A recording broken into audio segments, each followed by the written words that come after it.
young and finna blow. It's a shame finna put the game in the figure four. Young and fresh from out that bottom, talking straight from off the stroll. And these days, I live the life of a movie star. Remember going to school telling you I'd be a superstar, but you didn't believe. Oh, welcome back to my channel. Before we get into it, make sure you like, subscribe, comment, man. Fuck it, you got like a video, you got a comment, but I do appreciate it if you hit the sub button. Now, in this video, I'm going to talk about Attack on Titan, but in particular, I'm going to be talking about chapter 131 and explaining how the story has overall changed after this chapter has come out, right? So, I think we all can say that the story of Attack on Titan has changed, or it's not the same story that we once thought it was going to be back when we first seen Attack on Titan in 2013. I think, if I'm not mistaken, I think that's when the anime has started. But for example, we got humans trying to kill off man-eat Titans, and then we learned that you have humans who can become Titan shifters. So now you get the thought, okay, it must be more people among the living who's able to do this as well. Then you learn that pure Titans was once humans. And then the story takes off the humans fighting humans, but not just humans, your own government within your own civilization. Then you learn that humanity lives past the walls, and they are the real reason why Titans roam within the walls. But then you get the biggest reveal of them all, which is the rumor of the founder Ymir, who was a god that helped the Eldian Empire, right? After that came out, we always like, okay, is he really a god or something else? Now, it's something that Kenny has said that kind of helped me have a different perspective on the story of Attack on Titan. Kenny said that he was chasing power, and that's why he killed so much people. But at the end, he said that he truly didn't feel powerful at all. But when he seen Yuri Reese, and he seen him transform in front of his eyes, and how his people followed him, that was true power, a power of a god. So Kenny believed that the ability to become a Titan at will or a monster was a power of a god. So saying all of that, let's look at the whole series with that type of perspective, right? Now, the only reason the pure Titans eat humans is because they one day hope that they encounter a human who could become a Titan or a god at will, and that's a fact. And then you get the priests who pray to the pure Titans as if they was gods. That's just some of the many examples. But let's look at Eren and Ymir. Ymir, who was a slave who came into contact with this godlike mythical creature that was living under a tree, sleep, minding his business. And obviously, this godlike mythical creature was Eren Yeager, but not yet. Like, Eren is the only person who looks close to this creature, right? So obviously, it must be him.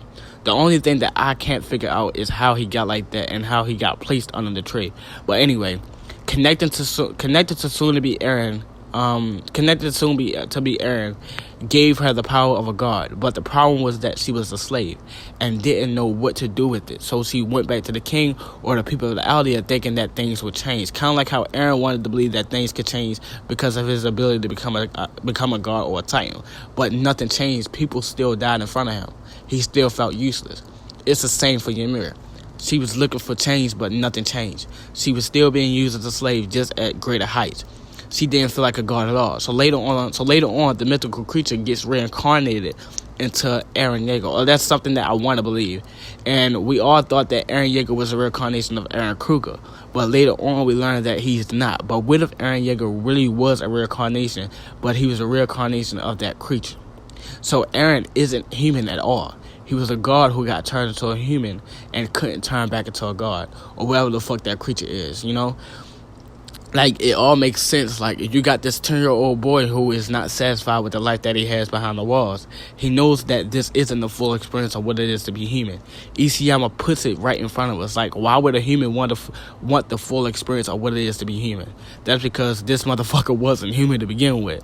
Like, he's the only one that feels like this. Like, while everyone is enjoying the time that they have left on the world, and you got Eren Yeager who is worrying about how to get the full experience of a human by venturing outside the walls. And he's 10 at that, which makes it that much worse. Like, go be a kid or something. Like, this type of stuff is not what you should be thinking about, especially at that time of age. On some real shit, Eren even says it in chapter 131. Well, kind of says it, but what he says is that all he did was wake up and stare at the wall, and that wall was not... What he said was... all he did was stare at the wall, right? And that wall was not allowing him to get that full experience of a human. But, so now you have two people who was given different lives. Ymir, the life of a god, and Eren, the life of a human. But for both of them was disappointed, right? So they messaged each other unconsciously. They unconsciously messaged each other. So Ymir is like, this life that I was given wasn't what I expected. And Eren felt the same, especially when he finally seen how the world was like. So Eren is like, okay, I will become a god for you. Like, you can't tell me Eren is not a god right now. Like, he's controlling millions of titans. He can kill his entire race with a snap of his finger if he wanted to. Like, that sounds like a powerful god, but not for Eren, for Ymir. Because he didn't get that full experience. Because he was being controlled the whole time. So Eren is like, okay, I will give you that experience, but in return, you have to give me that experience of what it is to be a human that I'm looking for. And Ymir says, I will. Ymir is basically like, I will lead you to me here in the paths, so we can trade lives. Now remember, they are sending messages unconsciously, because back when Eren first met Ymir, he was like, so you're the one who led me here. You're the one who put me on this path of hatred and cruelty. So Ymir was leading Eren to her without actually knowing it, which is crazy as fuck if you think about it, right? So in chapter 131, we see both Ymir and Eren get the lives that they wanted. Eren is finally enjoying his life in the paths, but for Ymir, all that time in the path, watching Eren's story, she realized that becoming a Titan wasn't the power of a god. A human controlling another human who could become a god is the power of a god. And that's why you see her in chapter 131 in the middle of the rumbling. And if you look closely, she looks like she's in the same form that Eren and Zeke was when they was looking at Grisha's past memories. And especially when Eren controlled Grisha and forced him to take the power. So what if Ymir is doing the same thing to Eren? And I think Eren is okay with it because he finally got what he wanted. And if you look at it, Ymir is doing exactly what the king did to her while she had the power. She's making Eren destroy the world, and to her, that's the power of a god. Like, I look at the story of Attack on Titan way differently now that I realize that, you know? It's just crazy. Like, this whole story wasn't about nothing that we thought that the story was going to be about, you know what I'm saying, as the story progressed. Like, it's nothing like how we first thought of it. It's about humans wanting to become gods and gods wanting to become humans and getting the full experience of it. It's about that, you know what I'm saying? But the fact that once they got it, it isn't what they fully expected, you know what I'm saying? They was disappointed.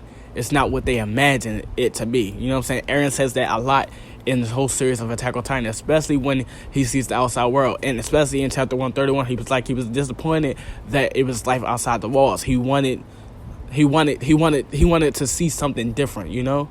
And this wasn't what he thought was how life outside the walls isn't what he thought that being human was, you know what I'm saying? And the same thing goes for Ymir, you know what I'm saying? She was given this power of a god, and you know what I'm saying, she thought shit was going to change. She went back to the king and nothing changed at all. She still felt like a slave, you know what I'm saying? So they both messaged each other like, hey, this life that I was given, I'm not enjoying it at all, you know what I'm saying? I'm fucking bored out of my fucking life. I'm forced to do shit that I don't want to do.